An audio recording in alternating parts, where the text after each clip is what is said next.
everybody, welcome back to my channel. My name is Jenny. I wanted to discuss a little bit about my Canadian reading this year for 2019. I'm just kind of looking back on it and thinking about what impact I feel like it had on me to be so conscious and so deliberate about reading Canadian books. I decided to read one per month, and sometimes that meant I overlapped, but in total I've read 12 thus far as of the filming of this video.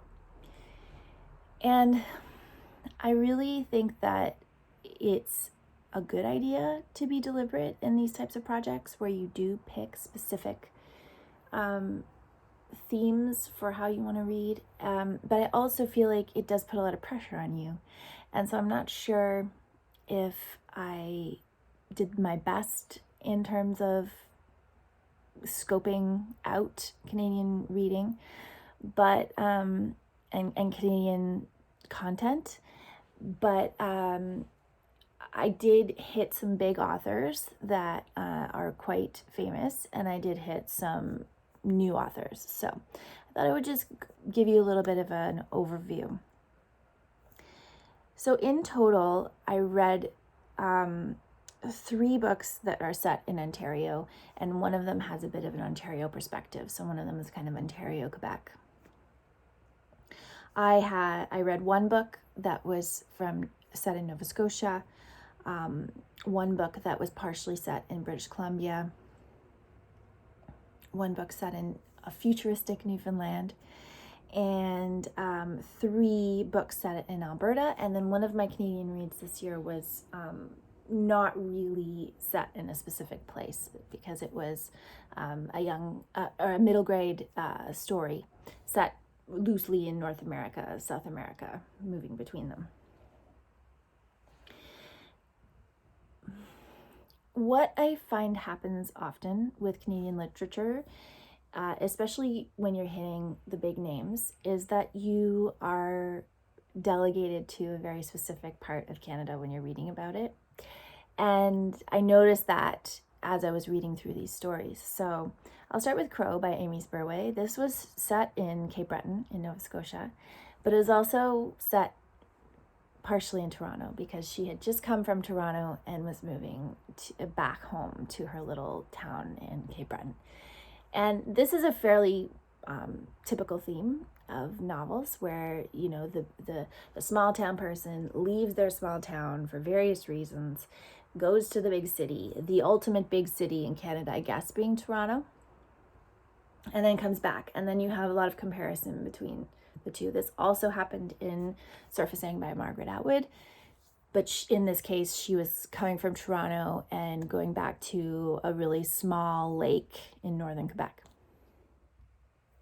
So in both these stories, you have this reconciliation happening between where they were and where they're coming to. And I think that in Canada, because we have this huge expanse of nature and a huge history of like nature literature, there's a very common theme of going to the city and coming back to the land and the reconciliation of that. In Crow's case with Amy Spurway, that was more about reconciling yourself with the people and the lifestyle and the class that you're in and the things that you were trying to remove yourself from in the small town that were getting to you. So it was a bit of a different theme from Surfacing, which was more about going back to nature from the city. But I did find that those 2 books echoed each other. One of them written in 1972, or published in 1972, and one of them published in 2019. So you get this really interesting contrast that way in culture, in you know, popular themes and politics and all those things. I think there's also a connection between Who Do You Think You Are by Alice Munro and Surfacing by Margaret Atwood. These 2 books were both written in the 1970s. They 2 preeminent, you know, at the time, young, hot authors in Canada, female authors, producing work about women, you know. So there was a lot of crossover on those 2 books as well. and women's empowerment, women's, concerns, women's trying to navigate this world where they are coming to terms with being in a man's world and what that means and trying to get their own power. So those definitely related to each other.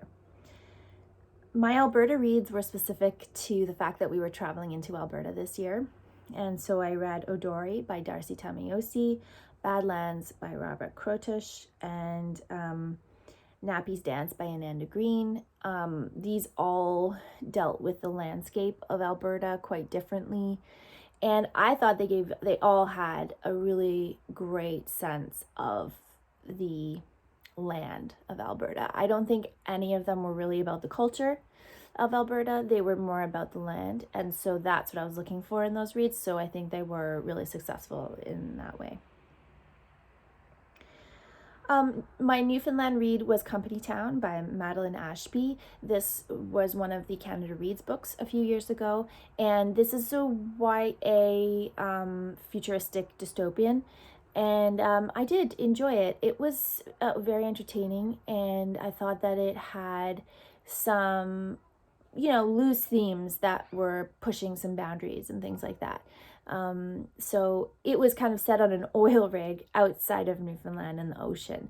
So it wasn't really evoking the landscape in any way about Newfoundland, but it definitely had a feel of what Newfoundland was before this futuristic world set in. Never Cry Wolf by Farley Mowat is a Canadian classic, and I listened to that on audio. I had seen the movie, so I would say the book and the movie go pretty well together. There's not a big deviation from the book to the movie, and I enjoyed it quite a bit. It was entertaining to listen to. That was set in, and he was put down in northern Manitoba. So Farley Mowat wrote this book based on his experience of being a field researcher, and he was left in northern Manitoba with completely the wrong supplies, and he was supposed to be researching the wolves of northern Manitoba's impact on the caribou herds. And what he found was that the wolves weren't really having an impact on the caribou herds, but that's not really what the government wanted to hear him say. And so you kind of follow his story and his ability to integrate in with the First Nations cultures that were living around him or not, and his experience as being this white man from southern Canada going up into the north and living there for, I think he was there for 4 months or 5 months, one summer in the 60s, I believe, so 1960s. So yeah, I just, there's a lot of Canadian classics, Canadian kind of institutions, Farley Mowat being one of them, Alice Munro, obviously, Margaret Atwood. These are big names in Canadian lit that I was able to explore a bit this year. Another big name is Joseph Boyden, and Joseph Boyden is a very controversial name, I have learned. His book was set in Northern Ontario in a remote reserve, and I adored it through Black Spruce. I thought it was amazing. So entertaining. I listened to this on audio. It had dual narrators. It was amazing. Unfortunately, since reading it, I've come to understand the controversy around Joseph Boyden in Canada. So he is heralded by certain circles as this Indigenous author who's, sharing Indigenous culture with the rest of Canada. However, his Indigenous ancestry is questionable, and he doesn't really step up to the plate and admit one way or the other if he does actually have an Indigenous lineage. And so that's very problematic for other Indigenous authors who are trying to get a hold in the world and who are trying to establish themselves. So unfortunately, when you read such an amazing book and then you find out that there's so much controversy surrounding the author, it really does take a level of your enjoyment of that book down a notch. And my plan was to read more of his work because I just loved Through Black Spruce so much. But I feel very torn about it now because I want to be an ally as best I can and support Indigenous authors in Canada and their agency and their ability to tell their own stories and their own experiences. And so it is kind of questionable whether or not Joseph Boyden's representation is accurate. At the same time, I don't think you have to have specific lineage to be a good storyteller. I don't think those things have to go hand in hand. But what is important to me is integrity and authenticity. And so if you are telling the stories and you love the culture, but you're not actually part of that culture, it's just important for you to admit that. That's important to be upfront about. So to me, no matter how great a storyteller you are, if you're misrepresenting yourself, that's problematic. So that was kind of a downer to this project this year and learning about this situation. So I have 2 more books to discuss. Sunwing by Kenneth Oppel. This is the second in his trilogy all about bats. And for a middle grade, he is a really great writer. I have to say I did enjoy the first book better than the second one, but the things that he researches and brings into these stories are really, really interesting. So if you do have a young reader that you read with, I would definitely recommend you reading these alongside them. If you are looking for a series to buy for a young person, I would say anyone from the ages of 8 up.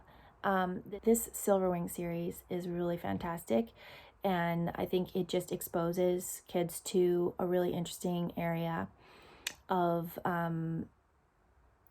nature that is not really talked about a lot, because bats are kind of this obscure animal that people don't really write about the same way they do about other cozier animals. So yeah, check it out. And the last one I have to talk about is Do Not Say We Have Nothing by Madeline Thien. Obviously, she's won a lot of prizes for this novel, and she's been nominated for a lot of prizes, and so I finally got around to reading it this year. It didn't blow me away the way I was hoping it would, because I know this is on some people's favorite novels of all time list. I definitely learned a lot reading it. I definitely had an emotional connection with some of the characters, and I'm really glad that I read it. It is mostly about China. It's not really about Canada. You get a Canadian perspective about what it is to be an immigrant on some levels, but it is really more about China, and those were the parts that I found the most compelling. The Canadian parts were not really. They were just the place that the people immigrated to. It wasn't really about Canada in any way, which is fine. And the book was good and a good solid read, but again, just not something that had a huge emotional impact on me the way I was hoping it would.